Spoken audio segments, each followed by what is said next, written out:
NEET परीक्षा के लिए इनका कहना है।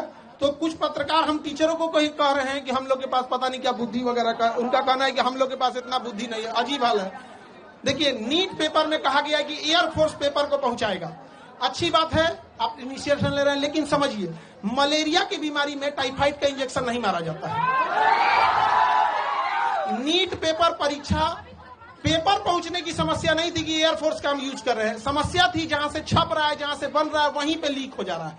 जो पकड़े गए हैं टीचर, उनको फांसी अब तक क्यों नहीं हुआ, इनकाउंटर उनका क्यों नहीं हुआ, घर क्यों नहीं तोड़ा गया, उनका सवाल ये है।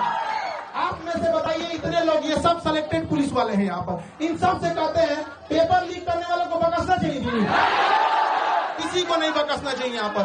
और अगर सरकार प्रयास कर रही है, एयरफोर्स भी इसमें ला रही है, बट समझिए ध्यान से, एयरफोर्स क्या करेगी? पेपर तो नहीं छापेगी, एयरफोर्स ट्रांसपोर्टेशन का काम करेगी, हेलीकॉप्टर से ड्रॉप कर देगी। लेकिन जहां से छप रहा है, उन बेईमानों को जब तक सजा नहीं देंगे, ऐसे ही गरीब घर के बच्चों का हक मारा जाएगा। और जब तक हम लोग हैं, हम लोग के पास एक ही शिकायत रहती है गवर्नमेंट से कि भैया पेपर तो ईमानदारी से ले लो यार, हम आपसे क्या मांग रहे हैं। ये बच्चे कुछ नहीं मांगते, ईमानदारी से पेपर मांगते हैं, अगर परीक्षा टाइम से हो।